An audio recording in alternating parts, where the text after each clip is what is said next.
I always thought Sunday lunches were my safe space, you know? The kind of day where the house smells like roast chicken and lemon rice, and for a moment everything feels steady. The oven was humming, the chicken skin turning that perfect golden brown that crackles when you touch it. My lemon rice filled the kitchen with that bright mix of citrus and garlic that usually makes Robert smile. I had the salad ready too, crisp lettuce, cold tomatoes, everything fresh and colorful, exactly the way he likes it. And as I moved around the kitchen, I kept thinking this simple meal, is how I show love, even on the days he forgets to notice.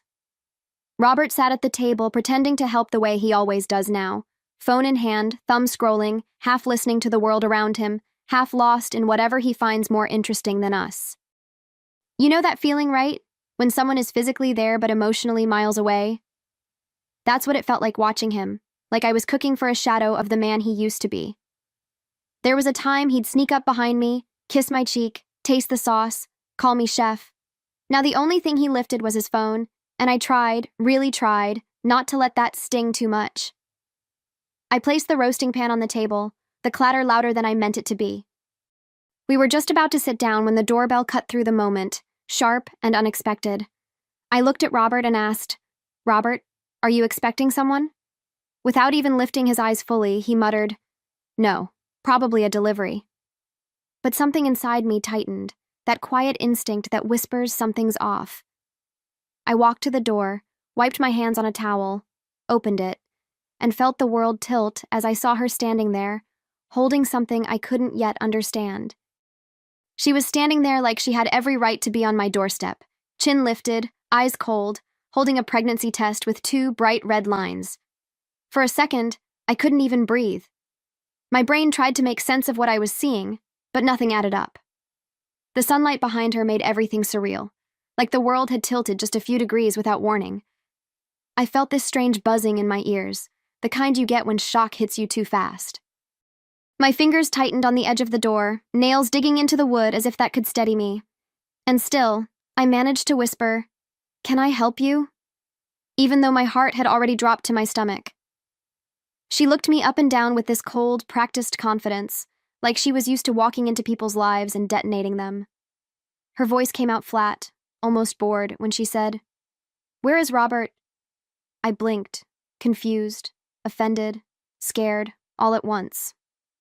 "Who are you?" I asked, because what else do you say to a stranger holding your worst nightmare? That's when she lifted the test a little higher, making sure I saw every inch of those lines. "I'm the woman carrying your husband's child." It felt like someone had punched through my chest, clean, sharp, merciless.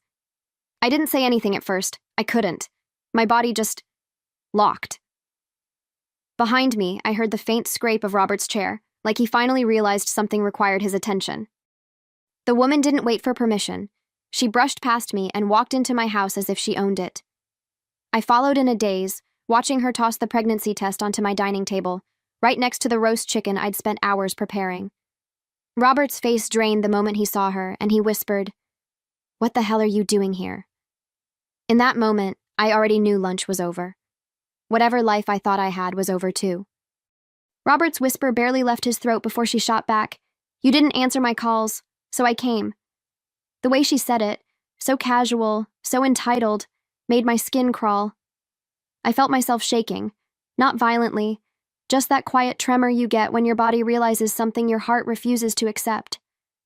I looked at Robert, searching his face for any sign, guilt, denial, something human. "Robert, who is she?" My voice cracked, and I hated that it made me sound small. He stared at me with wide, panicked eyes. "It's not what it looks like."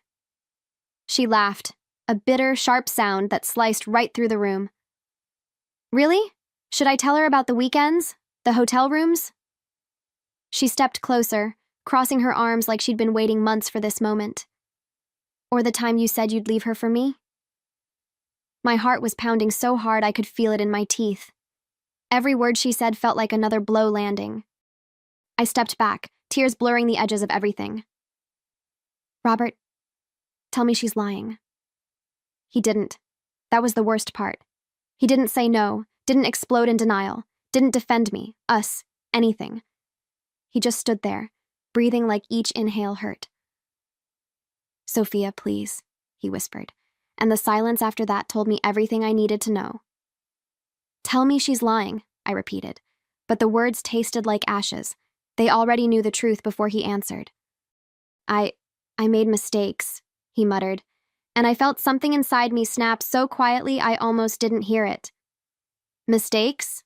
I said, staring at the test on the table. "She's pregnant." And just like that, my old life ended, but he had no idea what the new one would cost him. I don't know what hurt more, the confession itself, or how quickly she took control of the room after it. She didn't wait for permission, didn't even look at me again. She just marched straight to the dining table like she belonged there. With one flick of her wrist, she threw the positive pregnancy test right onto the wood, right beside the food I had poured my heart into. It bounced once, rolled slightly, and stopped with the red lines facing up, like it wanted to keep reminding me of the truth. I felt the shame and shock fighting inside my chest, twisting into something thick and unbearable. It was like watching a stranger vandalize the last warm piece of your life. Robert finally stood up, but he didn't move with confidence. He moved like a man trying not to choke. "What the hell are you doing here?" he hissed, voice small and shaky. She didn't flinch, didn't blink. She just lifted her chin and said, "You didn't answer my calls, so I came." Every word she threw at him made me feel less like a wife and more like a fool hosting her own humiliation. I stood there, clutching the back of a chair, trying to keep my legs from giving out. And still, I had to ask him. I had to hear it from his mouth. "Robert? Who is she?" He took one step toward me, hands half raised, like he wasn't sure if he wanted to hold me or defend himself. "It's not what it looks like," he started, but she laughed that same bitter, slicing laugh. I swear the temperature in the room dropped. "Not what it looks like?" she echoed. "Should I tell her about the weekends, the hotels, or the night you said you'd leave her?" My throat tightened, my stomach turned cold, and I felt tears threatening again. I was losing control of the moment, of myself, and he looked terrified, but not for me, for himself. I stepped back, gripping the edge of the table as if it could anchor me to a world that was slipping straight through my fingers. My voice was barely there when I whispered, "Robert, tell me she's lying." But he didn't speak, not yet. His silence spread through the room like smoke, heavy and choking, filling every space between us. She folded her arms, watching him squirm, feeding off the chaos she'd brought into my home. Her eyes flicked to me with a look that wasn't pity. It was triumph, as if she believed she'd already won. And somehow, that hurt more than the test lying on my table. Finally, Robert swallowed hard, shoulders trembling. "Sophia, please, just listen." Listen? To what? To excuses? To a story carved around lies? I could feel anger stirring under my grief, like a slow burn warming through the cold shock in my chest. "Tell me she's lying," I repeated, every word sharper, stronger, pushing past the lump lodged in my throat. But instead of offering comfort, truth, anything, I watched him crumble. I made mistakes," he muttered, like he'd tripped over a traffic cone instead of detonating our marriage. "Mistakes?" I heard myself say, even though it felt like someone else was speaking through me. I pointed at the test, shaking so badly I nearly knocked over a glass. "She's pregnant, Robert." He didn't have an answer.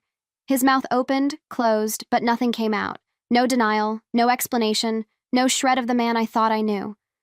The woman didn't even give him a chance to recover. "He told me he'd be with me," she said flatly. "Now he needs to prove it." And there it was, the final twist of the knife, delivered with the precision of someone who had been rehearsing this moment for weeks. My legs felt numb, like the floor had disappeared, and I was standing on whatever was left of my dignity. I couldn't look at the woman anymore. Her confidence, her certainty, her claim on my life, it was too much. So I turned to Robert, the man I'd shared years with, the man I'd built a home and a future beside. "Tell her to leave," I whispered, but it came out more as a plea than a command. Robert opened his mouth, but before he could form a single word, she cut in again. "Oh, I'll leave," she said, grabbing her purse. "But he has 24 hours to tell you everything. Or I will." She walked out with the same cold arrogance she walked in with, leaving the door wide open behind her. The wind blew in, carrying the smell of Sunday and betrayal, mixing with the scent of lemon rice and rosemary chicken. I stood there watching her car pull away, but my mind wasn't on her. It was on the silence Robert and I were drowning in. He took a step toward me. "Sophia?" But I lifted my hand, stopping him cold. I wasn't ready for the sound of his voice wrapped around another lie. "Did you cheat on me?" I asked, my voice so steady it surprised us both. He ran a hand through his hair, pacing like a trapped animal. "I didn't mean for it to happen." I felt something inside me harden. "Answer me," I said. His shoulders collapsed. "Yes." That single word didn't just hurt. It hollowed me out, pulled the air from my lungs, stole the ground from under my feet. Something in me shattered quietly, like glass breaking in another room. But at the same time, something else woke up, sharp and clear, ready for a kind of truth he never imagined I could carry. After his confession, everything inside me went silent.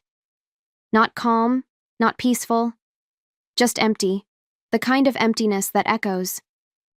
Robert kept talking, stumbling over his own excuses, but his voice sounded distant, muffled, like I was underwater. So I walked away from him, past the dining table, past the cold plates of food that would never be eaten, and into the living room. I sat on the couch, pressing my hands against my knees, trying to breathe in a way that didn't hurt. The room felt strangely small, as if the walls were listening, waiting to see whether I'd scream or collapse. But I did neither. I just existed there for a moment, suspended between devastation and something much more dangerous. Behind me, I heard the mistress's voice one last time before she left. Sharp, cruel, triumphant. "You have 24 hours to tell her everything or I will."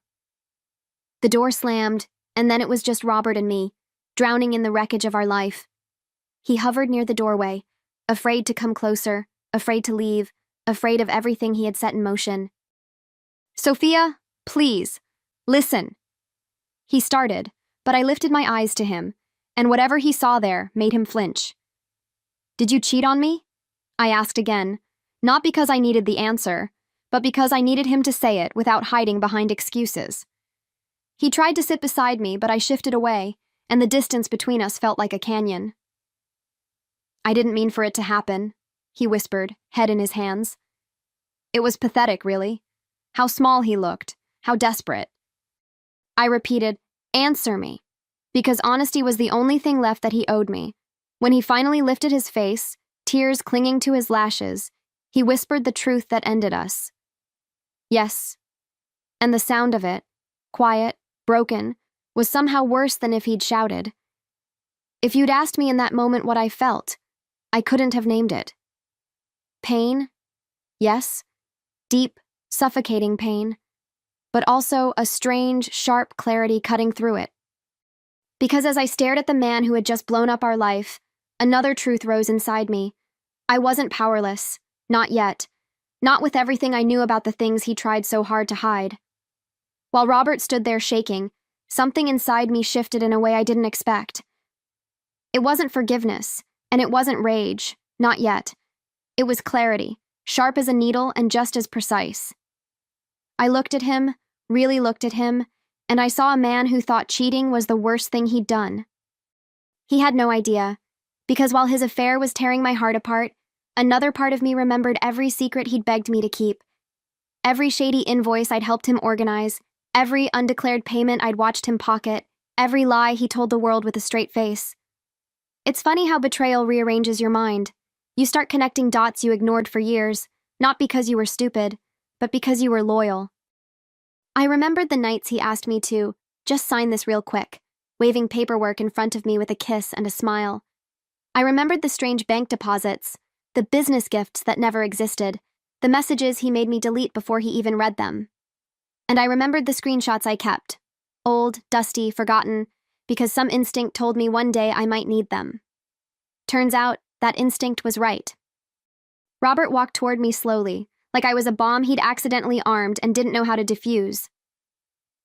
"Sophia, I'm sorry. I messed up. I'll fix it," he said. I almost laughed. Fix it?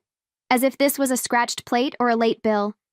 He knelt in front of me, reaching for my hand, but I pulled it back, and the rejection hit him like a physical blow. You think this is about the affair? I said quietly. But you have no idea what's coming. He looked confused, desperate, terrified, all at once. And for the first time that day, I felt something close to control return to my body. Because while he thought I was breaking apart, I wasn't. I was waking up. And he had absolutely no idea what that meant for him, for us, for everything he'd built on lies.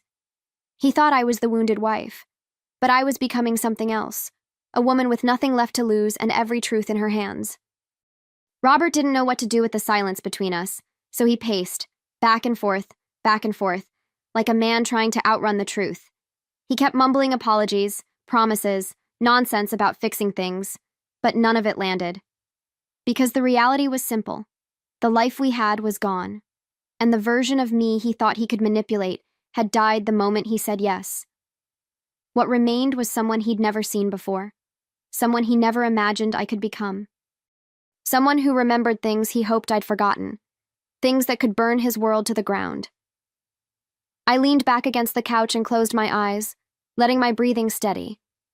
Not because I was calm was far away from where I stood emotionally, but because I needed my mind clear. When your heart breaks, your instincts sharpen. Mine were already assembling pieces of a plan I didn't even know I was forming. Images flashed in my head. The fake invoices he'd written in his office late at night, the files he asked me to organize, the receipts that never matched the expenses, then the undeclared income, the secret accounts, the messages he thought I never read. All the things I'd buried to protect him, things he never deserved. Robert finally stopped pacing and stood in front of me, breathing hard like he'd run a marathon in the living room. Sophia, please. I don't want to lose you, he said, tears forming in the corners of his eyes. Once, that might have shattered me, but now, it only fueled the steady fire building in my chest. You already did, I whispered, opening my eyes and meeting his. And for the first time, I saw him realize that the worst thing happening to him wasn't the affair being exposed. It was me waking up to the power I held. He thought I would break. He thought I would beg. He thought I would crumble the way he always expected me to. But he was wrong, because betrayal doesn't always destroy a woman. Sometimes, it rebuilds her into someone capable of destroying the man who betrayed her. The next morning, I woke up with a kind of heaviness that didn't belong to sadness. It belonged to purpose. I didn't cry. I didn't wait for Robert to say something comforting or pathetic or both. I simply got dressed, tied my hair back, and gathered every piece of evidence he'd ever trusted me with. It was strange, really, how easy it was to find everything once I stopped protecting him. Folders, emails, screenshots, receipts, each one a tiny betrayal he thought would stay buried. I placed them neatly in a bag, the sound of the zipper sealing not just the evidence, but the fate he created for himself. I didn't tell him where I was going. He was in the kitchen pretending to drink coffee, pretending to be a man facing a normal day. But guilt covered him like sweat, and he couldn't even look at me. Fine. Good. That made it easier. I grabbed my keys, walked past him, and for the first time in our marriage, I didn't announce where I was heading. The silence between us was louder than any argument we could have had. At the lawyer's office, everything smelled like polished wood and quiet power. The lawyer, a sharp woman with calm eyes and a spine made of steel, invited me to sit. When I laid the documents in front of her, she didn't blink. She analyzed. She calculated. She understood. You realize, she said slowly, lifting one of the files, that this could ruin him completely. I met her gaze without flinching. Good. And for the first time since my life fell apart, I felt something close to solid ground returning beneath my feet. The lawyer leaned back in her chair, tapping a pen against the stack of papers like she was weighing the gravity of each secret Robert had tried to hide. Her gaze flicked between the documents and my face, as if she was studying the kind of woman who walks into an office carrying this much ammunition. And you want to file for divorce with a full infidelity clause? She asked. There was no hesitation in me anymore, not a flicker. I want everything he tried to hide from me, and everyone else. The firmness of my own voice surprised me. Not because I didn't feel it, but because I finally heard the strength I'd been ignoring for years. It felt like reclaiming a piece of myself I didn't realize I'd lost. We went through everything together, line by line, truth by truth. Fraudulent business expenses, fake invoices he'd crafted late at night, undeclared income he'd funneled into secret accounts he thought I'd never find, witnesses he underestimated, screenshots he forgot I kept. The lawyer was taking notes so quickly it looked like her pen was on fire. She slid a fresh set of forms across the desk. "These," she said, "are the divorce papers, with the infidelity clause. Clear, strong, and airtight." She pushed another set forward. "And these will trigger the fraud reports and tax investigations." For a moment, I stared at the mountain of consequences laid out before me. Consequences he created.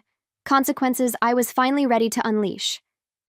The lawyer studied me with a mix of respect and disbelief.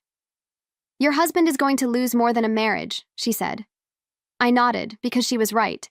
He was about to lose the kingdom he built on lies, and he had no idea I was the one who would swing the hammer. By the time we finished preparing everything, the sun outside had shifted, casting long shadows across the office. Shadows that felt fitting for the kind of ending I was crafting. The lawyer organized all the documents into neat stacks, each one a silent weapon with my name on it. "This is thorough," she said, almost impressed. "Most people don't walk in with evidence this solid." I gave a small, humorless smile. "Most people don't have a husband who leaves trails as big as his ego." She chuckled softly, then slid the final envelope toward me, the one that held the future Robert never saw coming. "Once you sign this, everything goes into motion," she said gently. "Are you ready?" Was I ready? I thought about the years I spent shielding him, softening his edges, covering his tracks, believing in a man who never believed in me. I thought about the woman at my door, the test on my table, the lies he fed both of us. I thought about the version of myself who would have forgiven him once upon a time. She was gone now, buried under every betrayal he tried to hide. All that remained was a woman who finally understood the value of her own strength. So I picked up the pen, took a breath that felt heavier than any I'd taken before, and signed. When it was done, the lawyer gathered everything with a slow nod, sealing the documents into envelopes thicker than my patience had ever been. "You've taken control of this," she said. "And trust me, he won't see it coming." I stood, clutching the strap of my bag, feeling taller than I had in years. On my way out, I caught my reflection in the glass door, eyes focused, posture steady, something fierce awakening behind my expression. Robert thought the worst day of his life was the day the mistress showed up at our home. He had no idea his real nightmare had just left the lawyer's office, calm, quiet, and ready.